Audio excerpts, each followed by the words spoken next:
On a perfect winter day, the Swiss Alps gleam in the sunlight, inviting visitors from all over the world.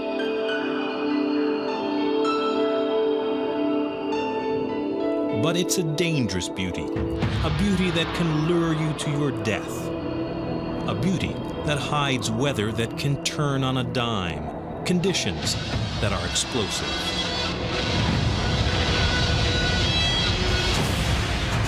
An avalanche swallows a skier and sets off a frantic rescue.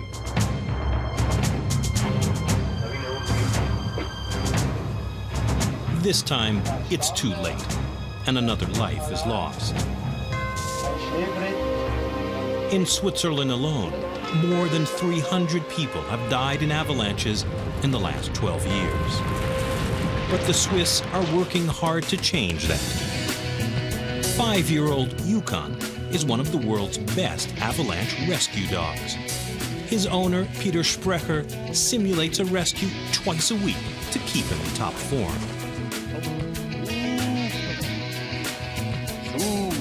Yukon and Peter are always focused on the next avalanche, the next fight to save a human life. They practice with objects because Yukon only needs scent to find a victim. Each drill is realistic and tough, but Peter carefully avoids putting too much stress on his canine partner. The training has to be done so that the dog can have fun. Like in a game. I'll bury a backpack, a glove, anything. That's why I don't train him more than twice a week. He has to have fun. The Alps have always had an element of extreme danger. For centuries in the St. Bernard Pass, between Switzerland and Italy, travelers lost in snowstorms or buried by avalanches were rescued by dogs from the nearby monastery. But the St. Bernard was mixed with other breeds and became too large, too heavy, too long-haired to work in deep snow. The job has gone to lighter dogs like Yukon, an American-Canadian white shepherd. At 60 pounds, he's portable. That's important for their work. Yukon is in good physical condition. He has to keep his energy for the actual search. It can last up to an hour, and that's very hard. In the 4 years Yukon and Peter have worked together, they've been to 14 avalanche rescues. The race to save avalanche victims is seldom successful. Many of the snowboarders or skiers have gone off the trails into unstable snow. They may cause an avalanche, or it may be spontaneous. Either way, it's difficult and dangerous to find someone on an unmarked trail. Avalanche work isn't the only part of Yukon and Peter's day. Although we are responsible for the safety of the skiers on the main trails by making sure the trails are properly marked and delineated, our main goal is to save the victims of accidents. Each year in the Davos area there are up to 1,500 accidents, and our purpose is to get them to the hospital as quickly as possible. It's quite a challenging activity.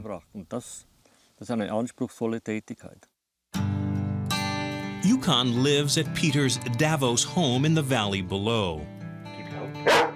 The dog's a perfect companion for a lone mountaineer. The relationship I have with my dog is very close. On the job, Yukon is like the best working partner. Out of the job, I can say he's a very, very good friend. We're always together, day and night. And if I go on holidays and I have to give him away for a week or so, I really don't like it.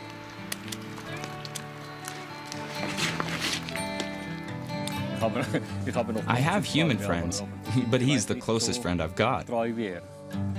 Peter took Yukon home to be a pet. He chose him because he was the biggest pup in his litter, and Yukon soon surprised Peter with other qualities. When Yukon was very young, I noticed that he had a very good nose. That's why I decided it would be good to train him as an avalanche dog. The training for finding buried scents in the snow paid off. Now Yukon and Peter have their own beat, about 4 square miles, including several mountains, but they don't work alone. They're part of a sophisticated rescue network guided by the Swiss Federal Institute for Snow and Avalanche Research. It studies the weather and pinpoints dangerous areas where the snow is ready to crash down. Rather than wait for an avalanche to happen, researchers beat nature to avoid fatal surprises later on. Peter sets up a dynamite charge to cause an avalanche. It's good training for Yukon, who tenses as he watches from a distance.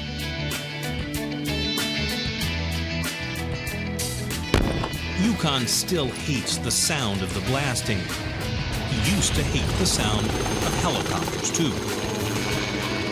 Exposure to the noise helped him overcome that fear, and now, when it's necessary, Yukon travels in the rescue helicopter.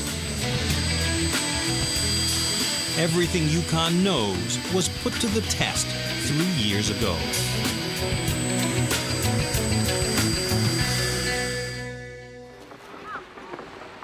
In December 1998, people in the resorts above Davos were enjoying another day of great skiing. No one knew of the trouble high up on the mountains. Lucas Lohner had snowboarded all morning before he remembered he might be late for an appointment in town. Then Lucas made a dangerous mistake. He took a shortcut. Immediately, he was off the marked trail. Without knowing it, he had ventured into avalanche territory. Lucas didn't even hear it coming down the mountain. Suddenly, it felt as if the ground had been pulled up from under his feet. Lucas was sliding down the mountain on a huge boulder of snow. Only then did he realize this was an avalanche, and he was in it. Lucas remained conscious as he was pinned face down under almost 5 feet of snow. All that he could hear was his heart beating. Other skiers had seen Lucas go under, but 15 long minutes went by before the alert reached Peter and Yukon, and every additional minute that passed counted against the survival of Lucas. Peter knew only too well how most avalanche victims die of asphyxiation or hypothermia. After 30 minutes, chances of finding a victim alive go down to just 30%. And as Yukon and Peter hit the ground, those 30 minutes were already gone. When I was searching, all kinds of thoughts went through my head. Perhaps the mountain has claimed another life. Perhaps he has suffocated and died. Perhaps he's frozen to death. There's a big chance we won't find him alive. But then again, hopefully, perhaps he is still alive. Yukon sensed the urgency. Back and forth he went, sniffing. This time it wasn't for a backpack or a hidden mitt. This was for real. 35 minutes. 40 minutes. 45 minutes. 46 minutes. 47.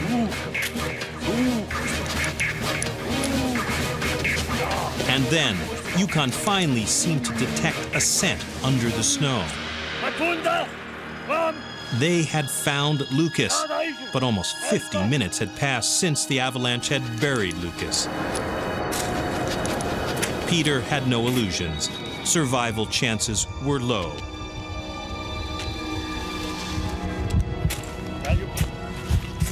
But under almost 5 feet of snow, Lucas Lohner was not only alive, but amazingly, he was still conscious.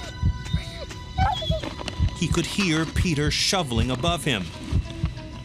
Then, a fantastic feeling for an avalanche victim. A wet nose on his face. Yukon and Peter had helped Lucas beat the odds. I was happy and proud at the idea that Yukon had saved someone's life. It gave me a good feeling. 35 years of search and rescue missions behind him, but Peter never had had such a moment. Yukon was a hero in the Swiss press, and Peter was his beaming partner. Yukon. But no one was happier than Lucas, the grateful survivor who still visits Yukon. I love this, sweetheart. For Peter, Yukon had always been a remarkable dog, worthy of his long years of training. But when he saved Lucas, Yukon became one of the few dogs in the world ever to dig out a living avalanche victim.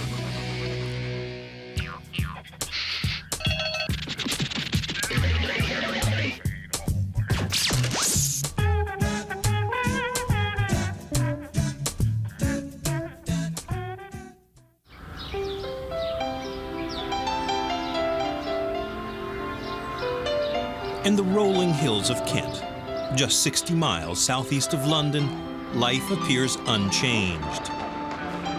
The clip-clop of a rider, the pack milling about the horses, waiting for the hunt. The wildlife on the run. Traditional tea is served, though this is anything but a traditional fox hunt. Nick Wheeler, the master of the hunt, is responsible for the restless hounds, all 42 of them. All the hounds get excited on meet days. It's their playtime. That's what they live for, is going hunting. So it's a big deal going off hunting. They really enjoy it. Biggles is one of Nick's favorite dogs. Well, obviously you have a soft spot for it, for a dog who's done very well. Biggles is a purebred, 100 pounds of bloodhound.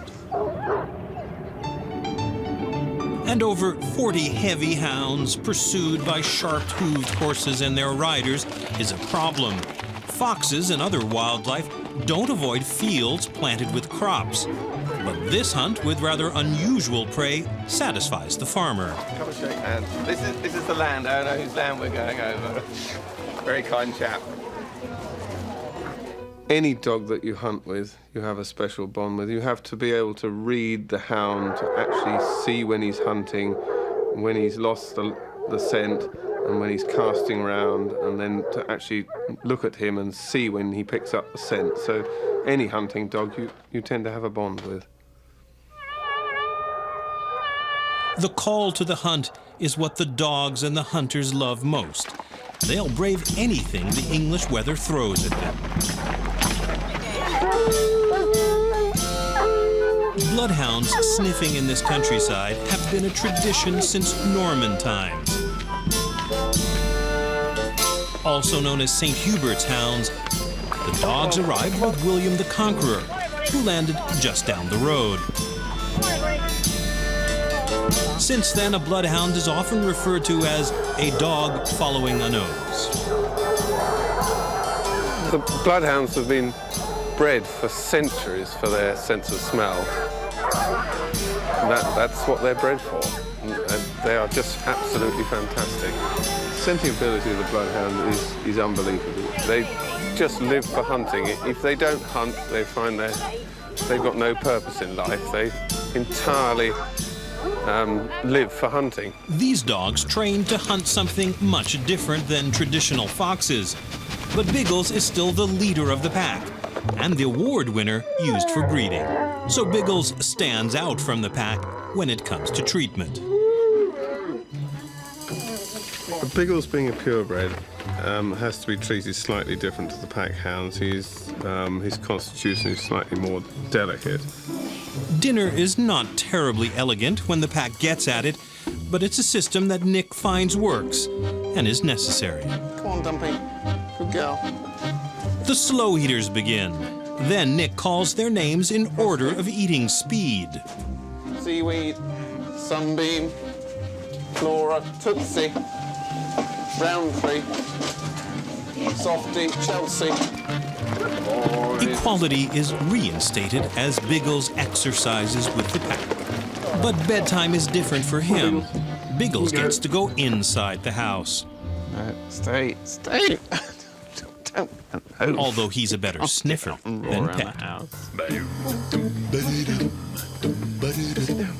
They're great fun to have. The biggest problem is they are big in the house. They take up at least a two-seater settee. Sit down. We have ways and means. Also, they slobber, and that just goes all over the ceiling. It really is just horrendous.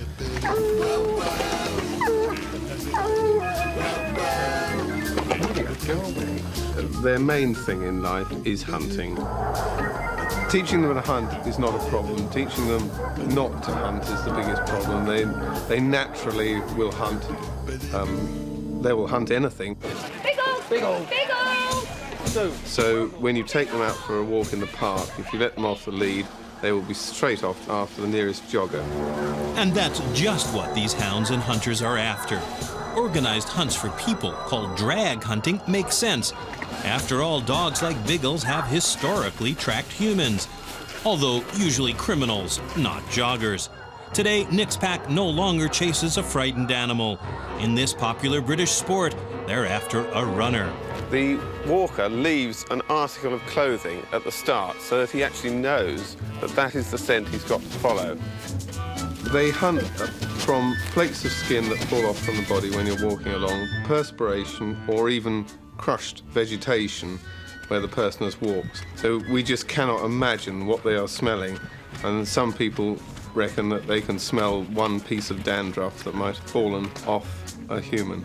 Today, the human is Chris Wheeler, Nick's brother. It's a really rewarding day out, to be able to go around the countryside, to run over all this wonderful land on a day like this. Absolutely fantastic. And then to be able to lay the lines so that the hounds hunt well and so the riders get a good buzz out of charging across the countryside. It's really, really pleasant. And then go into tea, and one or two might buy me a beer if I'm lucky. So yeah, that's great. Yeah, really good fun. Hunts like this please everyone. The animal rights advocates who want to save the foxes, the farmer, the jogger, the hunters, and of course, Biggles and the hounds who get to use their well-bred noses. Good boys, eh? Good boys. If they don't work, they just become totally depressed. Well done, everybody. The pleasure for them is actually the hunting, but the reward is actually finding the person at the end, and all they require is a pat and a well done, and that's all they want. They're quite happy with that. Drag hunting involving joggers has been around for a while, but in the 21st century, it may become the only way to hunt, and Biggles and the pack will be right there, ready to put their noses to work to maintain the great tradition of the British hunt.